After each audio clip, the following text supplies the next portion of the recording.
Hello friends, welcome back to the YouTube channel dictation club. आज का dictation आनंद मासिक पत्रिका अंक 32 से लिया गया है, जो कि अलग अलग स्पीड में आपको मिल जाएगा। अगर आपको इसकी पीडीएफ अलग से चाहिए तो आप नीचे डिस्क्रिप्शन बॉक्स से टेलीग्राम चैनल ज्वाइन कर सकते हैं, जहां भविष्य में आने वाले डिक्टेशंस की लिंक डाल दी जाती है। साथ ही चैनल में आपको अन्य प्लेलिस्ट मिल जाएगी, जिसकी लिंक आपको डिस्क्रिप्शन बॉक्स में मिल जाएगी, जैसे रामधारी गुप्ता खंड 1, रामधारी गुप्ता खंड 2, न्यूज़पेपर डिक्टेशन, आनंद मासिक पत्रिका के विभिन्न अंक, जो कि अभी कुछ अंक कंप्लीट हो चुके हैं। इसके अलावा आउटलाइन के शॉर्ट्स भी मिल जाएंगे। तो ज़्यादा समय ना लेते हुए डिक्टेशन स्टार्ट करते हैं 5 सेकंड के बाद।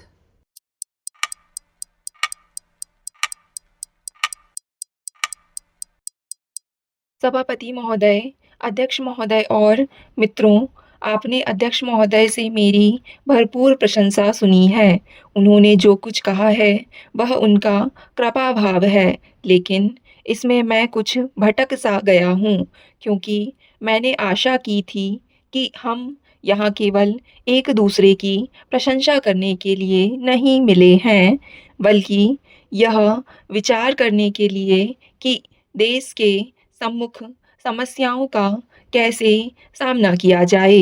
हमारे सामने जो समस्याएं हैं, उनके हल के लिए हमने क्या किया है और क्या करना चाहते हैं, इस बारे में हमें साफ बात करनी चाहिए। मेरा विचार है कि अपने पिछले 15-16 वर्ष के रिकॉर्ड को देखते हुए यह कहना सही होगा कि हमारी अनेक उपलब्धियां हैं।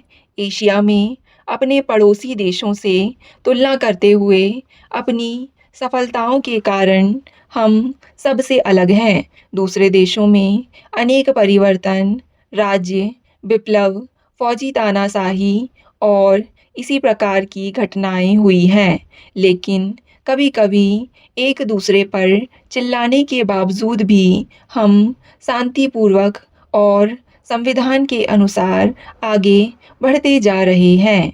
यह जीने का शायद घिसा-पिटा तरीका अनुभव हो, लेकिन ऐसा करना कोई साधारण उपलब्धि नहीं है।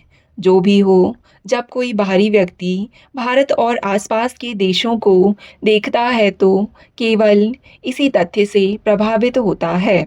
हमें याद रखना चाहिए कि हम जिस लोकतंत्र का दावा करते हैं, जिस पर चलते हैं, अधिकांश देशों में उसका विकास नहीं हुआ है। पश्चिम यूरोप में भी इसमें कुछ परिवर्तन हो रहे हैं।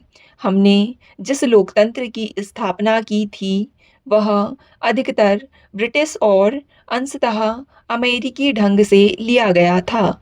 अमेरिकी संघीय ढांचे से हमें कुछ विचार मिले, लेकिन हमने जिस संसदीय शासन प्रणाली को अपनाया है, वह अनिवार्यतः ब्रिटिश है। यह कल्पना करना कि यह स्वतः ही सही चीज़ थी, ठीक नहीं है, क्योंकि अनेक देशों में यह सफल नहीं हुआ है और कोई नहीं जानता कि दूसरे देशों में भविष्य में इसका क्या होगा। भारत में मेरा विचार है कि हम लगभग सफल हुए हैं। मैं ऐसा करने का दुस्साहस नहीं कर सकता कि हम हमेशा सफल होंगे, लेकिन अब तक सफल हुए हैं और हमने काफ़ी मजबूत नींव रखी है। संसदीय लोकतंत्र अनिवार्यतः कानून और रूढ़ियों या परंपराओं पर आधारित है। संविधान के कानून से भी अधिक यह रूढ़ियों और लोगों के व्यवहार पर आधारित है। सभापति महोदय, वे लोग जो संविधान के अधीन काम करते हैं, ढंग से व्यवहार ना करें तो अच्छे से अच्छा संविधान भी असफल हो सकता है, जैसा कि और जगहों में हुआ है। इसलिए हमें हमेशा सावधान रहना चाहिए और ध्यान रखना चाहिए कि गलत प्रवृत्तियां हम पर हावी ना हो जाएं। हम लोकतंत्र और समाजवाद का समर्थन करते हैं, किसी मताग्रही अर्थ में नहीं, बल्कि इस अर्थ में कि हम समाजवाद के कुछ मूल सिद्धांतों का समर्थन करते हैं। मैं नहीं जानता कि आप सब लोग जो यहाँ बैठे हैं मेरा समर्थन करेंगे। यदि मैं कहूँ कि हम लोकतांत्रिक समाजवाद का समर्थन करते हैं, शायद आप में से कुछ लोग मेरा साथ नहीं देंगे, लेकिन भारत की अधिकतर राजनीतिक पार्टियां, जिनमें कई दूसरे विषयों पर मतभेद हो, कहती हैं कि वे लोकतांत्रिक समाजवाद का समर्थन करती हैं, यद्यपि कुछ पार्टियां समर्थन नहीं करती। महत्वपूर्ण बात यह है कि हम इस बात पर स्पष्ट हों कि हम किस बात का समर्थन करते हैं, क्योंकि जब तक हम इसके बारे में स्पष्ट नहीं होंगे, हर कदम परेशानियों में फंस सकते हैं। विदेशी नीति की बात लीजिए, हम किस बात का समर्थन करते हैं? आमतौर पर हम राष्ट्रों के बीच शांति और मित्रता का समर्थन करते हैं। हम उपनिवेशवाद के अंत और गुटनिरपेक्षता का समर्थन करते हैं। इसका मतलब है कि हम स्वयं को किसी भी शक्ति गुट के साथ नहीं जोड़ते।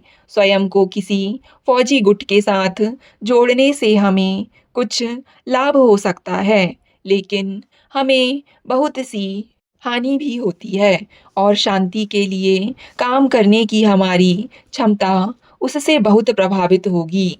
मोटे तौर पर कहूँ तो यह गुटनिरपेक्षता देश की लगभग हर पार्टी द्वारा स्वीकार की गई है। कुछ लोग जो इसे स्वीकार करते हैं कि हम गुटनिरपेक्षता का पूर्ण एवं खुले दिल से समर्थन करते हैं, हम सिद्धांततः और व्यवहारतः किसी विशेष प्रकार से गुटनिरपेक्षता का पालन करें। कुछ दूसरे चाहते हैं कि हम कहें कि वे गुटनिरपेक्ष हैं, लेकिन व्यवहार वैसा ना करें।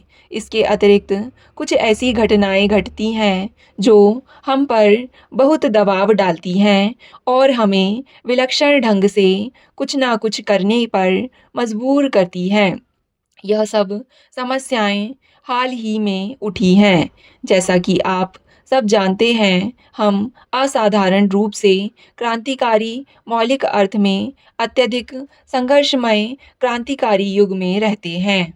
जहाँ तक अप्सरा का संबंध है, 4 वर्ष में परिचालन स्तर 18,000 किलोवाट वार्षिक से बढ़कर 10 लाख किलोवाट वार्षिक हो गया है।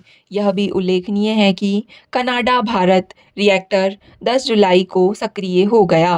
प्रशिक्षण के बारे में एक प्रश्न पूछा गया था। हम इस संबंध में अनेक विश्वविद्यालयों और स्कूलों आदि की सहायता कर रहे हैं और विशेष रूप से मेघनाथ साहा परमाणु भौतिकी संस्थान की सहायता कर रहे हैं। इसके अतिरिक्त तीसरी योजना में 2 अंतर विश्वविद्यालय परमाणु केंद्र स्थापित करने का प्रस्ताव है, एक उत्तर भारत में और दूसरा दक्षिण में। उच्च स्तरीय अनुसंधान केंद्र के लिए उच्च कोटि के व्यक्तियों की आवश्यकता होती है और कभी-कभी ही ऐसे व्यक्ति एक स्थान पर मिलते हैं। ट्रॉम्बे संस्थान के असाधारण रूप से अच्छे काम का एक कारण यह भी है कि वहाँ वैज्ञानिकों को एक बड़ा दल काम करता है। यदि ये सब लोग भारत के विश्वविद्यालयों में बिखरे होते तो परिणाम इतना अच्छा नहीं होता। इसलिए विभिन्न विश्वविद्यालयों में काम को फैलाने के बदले शुरू में हम 2 अंतर विश्वविद्यालय केंद्र बनाना चाहते हैं, जिनसे प्रत्येक क्षेत्र के विश्वविद्यालय संपर्क कर सकेंगे। इन केंद्रों में रिएक्टर और दूसरी पर्याप्त आवश्यक सुविधाएं होंगी। स्टॉप। डिक्टेशन पसंद आए तो वीडियो को लाइक तथा चैनल को सब्सक्राइब ज़रूर करें। धन्यवाद।